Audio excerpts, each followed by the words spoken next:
Baik, bismillahirrahmanirrahim. Subhanallah bihamdi subhanallahil azim. Allahumma sholli ala Muhammad. Assalamualaikum warahmatullahi wabarakatuh. Tanpa berlama-lama langsung saja kita lakukan pembahasan untuk materi hari ini ya. Yang mana materi ini ditujukan sebagai pertemuan online yang tertunda sebelumnya ya. Karena harusnya kita sudah masuk pertemuan ke-13. Tapi masih ada 2 yang tersisa. Kita lanjutkan salah satunya dengan pertemuan secara online ini, dengan berupa penjelasan materi yang diupload ke channel YouTube. Manajemen funding bank syariah.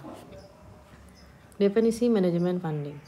Manajemen funding atau manajemen dana bank syariah adalah upaya yang dilakukan oleh lembaga bank syariah dalam mengelola atau mengatur dana yang diterima dari aktivitas funding untuk disalurkan kepada aktivitas financing, dengan harapan bank yang bersangkutan tetap mampu memenuhi kriteria likuiditas, rentabilitas, dan solvabilitasnya. Nah, ini adalah yang harus Anda kerjakan ya sebagai bukti kehadiran. Ada beberapa istilah yang harus Anda cari tahu apa itu definisinya. Tuangkan dalam bentuk resume yang nantinya harus difotokan kemudian dikirimkan melalui WhatsApp seperti biasa sebagai bukti kehadiran ya. Jadi yang pertama, likuiditas itu apa, kemudian rentabilitas itu apa, dan solvabilitas itu apa. 1, 2, 3. Silakan Anda cari tahu.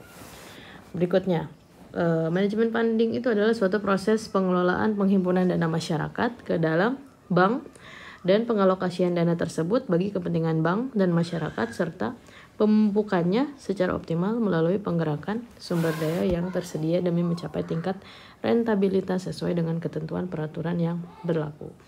Jadi mudahnya manajemen funding itu adalah upaya bank syariah untuk melakukan penghimpunan dana atau melakukan menghimpun dana untuk kemudian dana tersebut bisa dia gunakan sebagai sumber untuk melakukan kegiatan usahanya dalam kegiatan perbankan. Ini juga terjadi pada bank konvensional ya, namun bank syariah tentu beda secara praktik atau secara operasionalnya. Namun secara umum mereka punya kegiatan yang sama. Nah, kemudian karena manajemen funding itu adalah penghimpunan dana, kalau kegiatan perbankan itu memang selalu berkaitan dengan dana, pengelolaan dana. Nah, dana adalah uang tunai dan atau aktiva lainnya yang segera dapat diuangkan dan yang tersedia atau disisihkan untuk maksud tertentu. Semakin besar dapat menghimpun dana dari masyarakat, akan semakin besar kemungkinan dapat memberikan kredit dan berarti semakin besar lembaga memperoleh pendapatan. Sebaliknya, semakin kecil dana yang dihimpun, semakin kecil pula kredit yang bisa diberikan. Maka semakin kecil pula pendapatannya. Nah, berikutnya, dana adalah uang tunai yang dimiliki atau dikuasai oleh bank dalam bentuk tunai atau aktiva lain yang dapat segera diubah menjadi uang tunai. Berasal dari pemilik bank itu sendiri, juga berasal dari titipan atau penyertaan orang lain atau pihak lain yang sewaktu-waktu atau pada waktu tertentu akan ditarik kembali baik sekaligus maupun secara berangsur-angsur. Jadi bank itu dalam beroperasi dia punya pendanaan ya, dananya itu berasal dari pemilik bank itu sendiri. Ada yang berasal dari pemilik bank itu sendiri, kemudian juga berasal dari pihak-pihak lainnya, dari titipan atau penyertaan orang lain atau pihak lain yang sewaktu-waktu atau pada waktu tertentu akan ditarik kembali. Dalam melakukan kegiatan usahanya dia punya pendanaan yang berasal dari organisasinya atau dari banknya itu sendiri, dan dia juga menyerap dana dari pihak-pihak lain, pihak kedua dan pihak ketiga. Nah, fungsi dan tujuan manajemen funding bank syariah. Fungsinya adalah pertama, sebagai pengelola investasi atas dana yang dimiliki pemilik dana atau sohibul mal sesuai dengan arahan investasi yang dikehendaki oleh pemilik dana. Jadi pemilik dana itu istilahnya kalau dalam bahasa Arab dan dalam dunia perbankan syariah, pemilik dana itu adalah sohibul mal. Baik. Nah, kemudian yang keduanya sebagai penyedia jasa lalu lintas pembayaran dan jasa-jasa lainnya sepanjang tidak bertentangan dengan prinsip syariah. Tentu saja karena ini adalah perbankan syariah. Yang ketiga, sebagai pengelola fungsi sosial. Sebagai pengelola fungsi sosial karena terutama dalam kegiatan ekonomi ya, yang berkaitan dengan kegiatan ekonomi, yang mana ya tujuan perbankan itu ya untuk meningkatkan kesejahteraan masyarakat dalam bidang ekonomi. Nah, ini juga dibahas lagi mengenai tujuannya, bahwa tujuan manajemen funding bank syariah itu adalah memperoleh pendapatan atau profit yang maksimal, menyediakan aktiva cair dan kas yang memadai atau likuiditas, menyimpan cadangan untuk hal-hal yang mungkin timbul, kemudian mengelola kegiatan lembaga keuangan dengan kebijaksanaan yang pantas, yang bertindak sebagai pemelihara dana-dana orang lain, sehingga harus jadi lembaga yang kredibel dan bisa dipercaya. Berikutnya yang kelima adalah memenuhi kebutuhan masyarakat akan pembiayaan.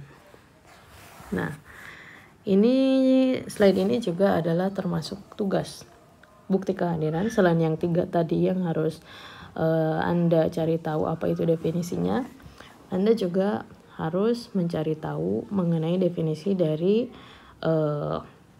kelompok-kelompok dana yang dimiliki oleh bank syariah atau sumber dana bank syariah. Pertama, ada dana pihak pertama, yaitu modal store, agio saham, cadangan-cadangan, laba ditahan atau retained earning. Ini adalah empat hal yang harus Anda cari tahu. Ini apa? Definisinya dicari tahu. Kemudian berikutnya dana pihak kedua ya. Ini bukan pertama tapi kedua. Yang mana ini ada call money, pinjaman antar bank, kemudian pinjaman dari lembaga keuangan bukan bank, dan pinjaman dari bank sentral. Dan berikutnya ada dana pihak ketiga, yang mana dana pihak ketiga ini diperoleh dari masyarakat berupa tabungan atau saving deposit, berupa giro, demand deposit, dan deposito. Berarti ini ada 8, 9, 10, 11. Ada 11 hal mengenai sumber-sumber dana bank syariah yang harus Anda cari tahu definisinya. Definisinya apa aja? Buat catatan di kertas seperti biasa dari masing-masing aspek ini, termasuk yang 3 hal tadi di slide yang awal. Kemudian ditulis detail nama seperti biasa dan NPM, kemudian difotokan dan dikirimkan ke WhatsApp dosen pengampu via PM aja. Baik, berikutnya akad-akad yang digunakan dalam manajemen pendanaan funding bank syariah. Kita masuk ke akad ya. Pertama, ini ada akad wadiah. Silakan diingat-ingat, ini adalah wadiah. Kita akan membahas mengenai akad wadiah. Wadiah dapat diartikan sebagai titipan murni dari satu pihak ke pihak lain, baik individu ataupun badan hukum, yang harus dijaga dan yang harus dijaga dan dikembalikan kapan saja ketika si penitip menghendaki. Ini prinsip wadiah. Kemudian prinsip wadiah yang diterapkan adalah wadiah yadamana. Kebetulan wadiah itu ada 2 macam ya.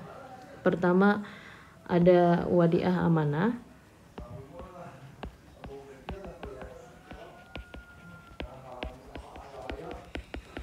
Dan yang keduanya ini adalah wadiah yadamana, wadiah juga ya. Kemudian ya yang kedua ini ya damana. Nah, wadiah amanah dan wadiah yadamana ini berbeda ya. Tapi yang dipraktekkan atau yang lebih dominan dipraktekkan di bank syariah itu adalah wadiah yadamanahnya. Kenapa? Wadiah amanah itu adalah suatu akad yang mana ketika yang terlibat itu adalah pihak penitip dan pihak yang menerima titipan. Kalau di wadiah amanah ini, seseorang ketika menitipkan barang berharganya kepada pihak yang diamanati untuk dititipi, pihak yang menerima titipan itu tidak boleh menggunakan barang titipannya.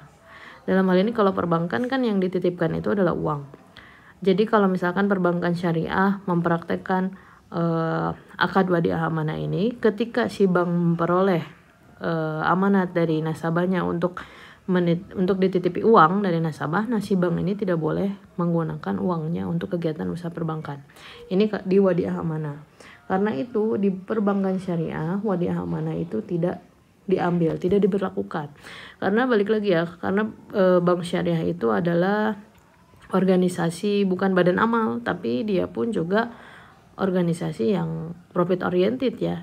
Dia juga adalah lembaga yang mencari keuntungan berupa profit keuangan ya.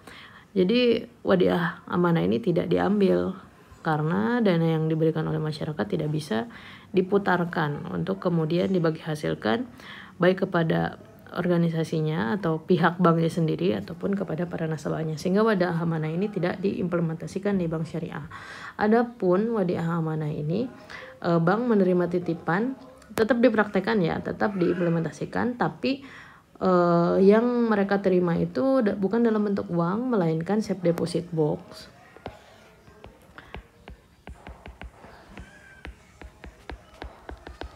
Safe deposit box. Jadi bank itu menerima surat-surat berharga, kemudian yang lain-lainnya yang dititipkan di bank. Jadi berupa loker penyimpanan lah kasarnya seperti itu. Jadi barang-barang itu bisa dititipkan ke bank. Sehingga bank boleh memperoleh dana pemeliharaan dari pihak penitip sebagai bisa dibilang sebagai biaya administrasinya. Inilah yang diimplementasikan di bank syariah terkait wadiah yang pertama ini, wadiah amanah. Lebih banyak bank syariah kalau menerima titipan uang, mereka itu mengimplementasikan akad yang ini, wadiah yadamana. Nah, prinsip wadiah yang diterapkan adalah wadiah yadamana yang diterapkan pada produk rekening giro. Wadiah damana berbeda dengan wadiah amanah. Dalam wadiah amanah, pada prinsipnya harta titipan tidak boleh dimanfaatkan oleh yang dititip. Nah, sedangkan dalam hal wadiah damana, pihak yang dititipi atau bank bertanggung jawab atas keutuhan harta titipan sehingga ia boleh memanfaatkan harta titipan tersebut. Dengan demikian, akad wadiah ini mengandung unsur amanah, kepercayaan, dan trustee. Kepercayaan atau trustee ya. Jadi dalam wadiah yadamanah ini, bank itu biasanya membuka tabungan.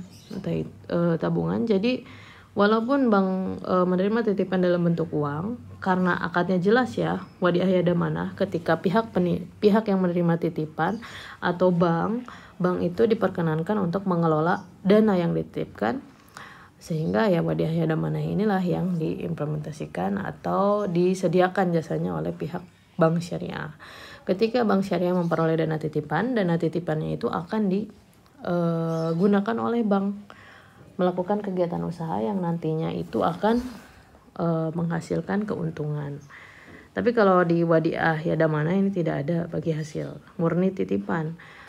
Pihak bank itu boleh sewaktu-waktu memberikan bonus kalau misalkan banknya dari pengelolaan usahanya yang dibiayai oleh dana-dana yang dihimpun dari masyarakat, termasuk dana yang diperoleh dari masyarakat dalam pembukaan tabungan dengan akad yadamanah. Kalau misalkan dengan dana itu kemudian bank melakukan kegiatan usaha dan usahanya memperoleh keuntungan, kalau banknya mau memberikan bonus itu diperbolehkan, tapi tidak dipersyaratkan di awal. Jadi terserah bank aja mau ngasihnya kapan gitu. Tabungan wadiah. Bank syariah menggunakan akad wadiah yadamana. Nasabah bertindak sebagai penitip yang memberikan hak kepada bank syariah untuk menggunakan atau memanfaatkan uang atau barang titipannya. Sedangkan bank syariah bertindak sebagai pihak yang dititipi dana atau barang yang disertai hak untuk menggunakannya atau memanfaatkan dana atau barang tersebut. Sebagai konsekuensinya, bank bertanggung jawab terhadap keutuhan harta titipan tersebut serta mengembalikannya kapan saja pemiliknya atau nasabah menghendaki. Di sisi lain, bank juga berhak sepenuhnya atas keuntungan dari hasil pemanfaatan harta titipan tersebut. Nah, di giro wadiah pun juga secara umum yang dimaksud dengan giro adalah cek, biliet giro, kemudian sarana perintah bayar lainnya atau dengan pemindah bukuan. Dewan Syariah Nasional mengeluarkan fatwa yang menyatakan bahwa giro yang benar secara syariah adalah giro yang dijalankan berdasarkan prinsip wadiah dan mudharabah. Oke. Jenis-jenis wadiah yadamana. Ini tadi sudah saya sampaikan, salah satunya adalah mengenai safe deposit box. Silakan dibaca aja. Kemudian yadamana berupa giro wadiah yang mengandung pengertian bahwa penerima titipan diperbolehkan memanfaatkan. Penerima titipan ini berarti bank ya. Penerima titipan ini adalah bank. Diperbolehkan memanfaatkan dan berhak mendapat keuntungan dari barang titipan tersebut dengan syarat tidak diperjanjikan sebelumnya, dan penerima titipan harus bertanggung jawab atas barang titipan apabila terjadi kerusakan. Oke, jadi di review kembali ya, bahwa pertama, akad wadiah itu ada dua macam, ada wadiah amanah dan wadiah yadamanah. Yang dipraktekkan di bank syariah keduanya tapi lebih dominan untuk barang titipan berupa uang. Bank syariah itu lebih menekan atau lebih banyak menggunakan aktivitas dari akad yadamanah ya, karena akad amanah itu ketika bank menerima titipan, maka bank itu tidak diperkenankan untuk mempergunakan barang itu sebagai modal usaha. Adapun wadiah amanah yang diimplementasikan di bank itu adalah yang bukan bentuk uang yang diterimanya, yang dititipannya, melainkan safe deposit box. Oke. Nah, kalau dalam wadiah yadamanah kan si nasabah itu menitipkan uangnya ke bank syariah. Kemudian bank syariah berhak untuk mengelola uang tersebut. Tapi sewaktu-waktu nasabah membutuhkan uangnya, bank itu harus mau memberikan. Contohnya ya simple, ketika nasabah itu membuka tabungan wadiah, kan uangnya disimpan, disetorkan di bank syariah.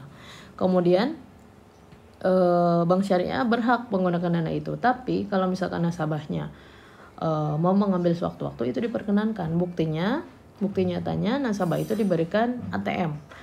Kapanpun nasabah mau mengambil atau menarik uang yang ia simpan di bank syariah, itu diperkenankan. Namun satu lagi, mengenai akad wadiah ini, baik amanah maupun yadamanah, bank itu sebagai pihak yang menerima titipan diperbolehkan untuk meminta biaya administrasi atau biaya pemeliharaan dana, dan itu wajib, dan itu bukan wajib, itu diperbolehkan. Namun dalam prakteknya untuk tabungan wadiah yadamanah ini, bank syariah ada juga loh yang tidak mengambil biaya administrasi.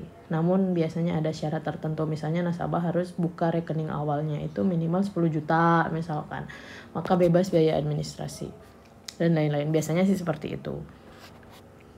Akad-akad yang digunakan dalam manajemen pendanaan funding bank syariah, lanjutannya prinsip mudharabah. Tadi wadiah, yang sekarang mudharabah. Nah, menurut Ikatan Akuntansi Indonesia, mudharabah adalah akad kerjasama antar sohibul mal atau pemilik dana dan mudharib pengelola dana untuk mencari keuntungan dengan nisbah bagi hasil menurut kesepakatan di muka. Menurut Abdullah Said, mudharabah adalah kontrak antara dua pihak di mana satu pihak yang disebut rob al-mal atau investor mempercayakan uangnya kepada pihak kedua yang disebut mudharib.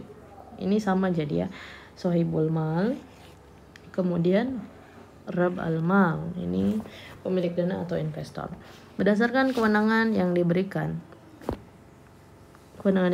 pihak penyimpan dana, prinsip mudharabah terbagi menjadi 3, yaitu mudharabah mutlaqah restricted investment account, kemudian mudharabah muqayyadah on balance sheet, dan yang off balance sheet. Jenis-jenis mudharabah. Mudharabah mutlaqah yang pertama ya, restricted investment account. Ini dalam mudharabah mutlaqah tidak ada pembatasan bagi bank dalam menggunakan dana yang dihimpun. Nasabah tidak memberikan persyaratan apapun kepada bank ke bisnis apa dana yang disimpannya itu hendak disalurkan, atau menetapkan penggunaan akad-akad tertentu ataupun mensyaratkan dananya diperuntukkan bagi nasabah tertentu.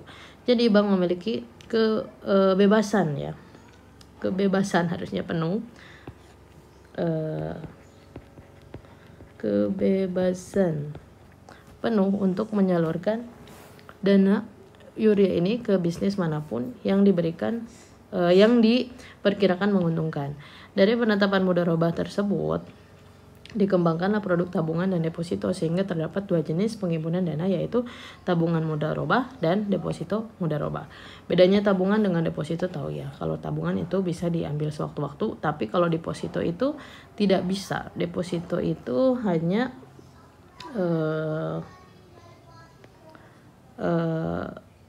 hanya bisa diambilnya saat jatuh tempo. Jadi ada yang 3 bulan, ada yang per 3 bulan, ada yang per 6 bulan, ada yang per 12 bulan, dan seterusnya. Bahkan tahunan pun ada. Ini jenis mudharabah. Lanjutan, mudharabah muqayyadah on balance sheet. Nih, jenis mudharabah ini merupakan simpanan khusus di mana pemilik dana dapat menetapkan syarat-syarat tertentu yang harus dipatuhi oleh bank. Misalnya, disyaratkan digunakan untuk bisnis tertentu, atau disyaratkan digunakan dengan akad tertentu, atau disyaratkan digunakan untuk nasabah tertentu. Nah, biasanya ini adalah nasabah-nasabah yang modalnya tuh besar, nasabah prioritas misalkan.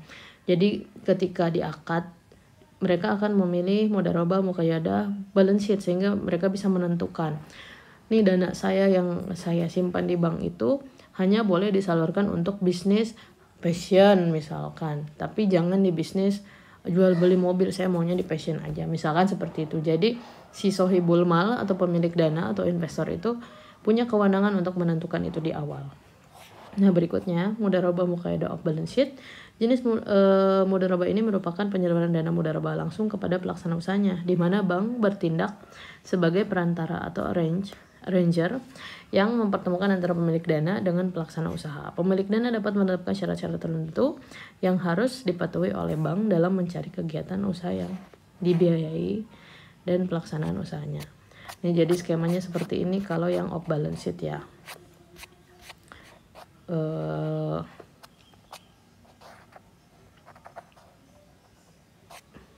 Yang off balance sheet ini skemanya seperti ini ya.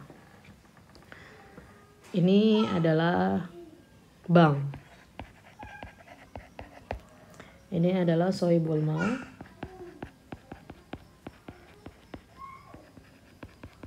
Atau investor. Nasabah. Kemudian ini pelaksana usaha.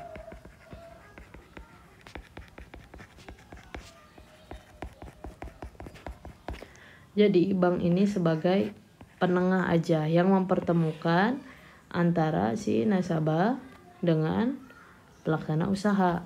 Nasabahnya punya dana, bank ini kan kenalannya banyak nih, banyak di antara nasabahnya itu ada pelaksana usaha. Bank syariah ini jadi perantara untuk si sohibul mal ini bertemu dengan pelaksana usaha untuk melakukan kesepakatan usaha. Bank dapat apa? Bank itu dapat komisi. Komisi dari jasa karena dia telah mempertemukan antara sohibul mal dengan pelaksana usaha. Nah, ini off balance sheet ya. Balance sheet. Kalau yang satunya lagi kan itu bank itu sebagai pelaksana usaha. Jadi kalau di off balance sheet, yang on balance sheet itu ini nasabah atau sohibul mal sama ya. Kemudian ini biar jelas. Kemudian ini bank. Ini nasabah mitra usaha. Mitranya ada banyak. Mitra usaha. Mitra usaha juga. Nasabah yang punya modal. Ini mitra usaha yang membutuhkan modal. Ini bank ini sebagai apa? Sebagai penyalur. Kalau di off balance sheet kan ini mereka bertemu ya. Antara ini dengan ini tuh bertemu. Tapi kalau di on balance sheet nasabah dengan para mitra usaha itu tidak saling bertemu. Jadi bank itu menerima uang dari sohibul mal, Kemudian uang dari sahibul malnya ada banyak ya, ada banyak. Ini tuh kan yang membuka tabungan tuh ada banyak banget, dan yang membuka deposito tuh ada banyak banget. Kemudian setelah dananya terkumpul, bank itu akan menyalurkan kepada masyarakat yang membutuhkan modal usaha. Nah, nanti dari modal usaha itu kan ada profit ya. Nih, ada profit. Kemudian profitnya itu diserahkan ke bank. Ada banyak dong ya kan, dia membiayai banyak usaha dari mitra usahanya, nggak cuma satu. Nah, dari keuntungan ini dibagikanlah kepada para sahibul malnya. Ini sesuai dengan pada saat pembukaan di awal. Pada saat pembukaan tabungan di awal, ini nisbahnya tuh berapa? Nasabah ketika membuka tabungan di bank syariah, katakanlah nisbahnya tuh 40 untuk mereka dan 60 untuk bank, 60% untuk bank. Kemudian beda-beda, kalau nasabahnya bisa negosiasi, dia bisa minta yang sama nisbahnya 50-50. Jadi dari keuntungan bulanan yang fluktuatif ya kan, bulan 1 misalkan keuntungannya taruhlah 100 juta, di bulan kedua turun jadi 50 juta, di bulan ketiga naik lagi jadi 150 juta. Nah, ini tuh dibagikan sesuai nisbahnya. Kalau misalkan 2 orang ya simpelnya antara bank dengan sahibul mal, ya banknya dapat 60% dan sahibul malnya dapat 40% dari mana? Dari keuntungan ini. Jadi kalau di bank syariah itu bagi hasil tuh akan fluktuatif tergantung hasil usaha. Nah, kalau di bank syariah kalau di bank konvensional itu kan sudah ditetapkan. Itu adalah bunga. Bunganya pokoknya per bulan segini udah aja. Nasabah tuh nggak harus tahu, sehingga hasilnya tuh akan tetap. Nah, kalau di bank syariah seperti ini prinsipnya. Mudah-mudahan bisa dipahami ya. Kalau untuk lanjutan dari slide yang tadi, kita kan tadi udah sampai sini. Jenis-jenis mudharabah ini juga sudah disampaikan, dan mengenai dasar hukum ini silakan untuk dibaca aja ya. Saya kira pemaparan untuk materi daring kali ini cukup sekian aja. Nanti dijelaskan, kalau ada pertanyaan kita lanjutkan pada saat pertemuan di kelas secara offline aja. Jangan lupa tugas pengganti kehadirannya, Anda diminta untuk mencari definisi dari yang ini ya, semua ini ya. Ada 4, ada 8, ada 11 ditambah dengan definisi dari ketiga hal ini: likuiditas, rentabilitas, dan solvabilitas. Silakan dikerjakan tugas pengganti kehadirannya. Saya kira pertemuan kita atau materi pemaparan untuk pertemuan kali ini sekian. Wabillahi taufiq wal hidayah. Wassalamualaikum warahmatullahi wabarakatuh.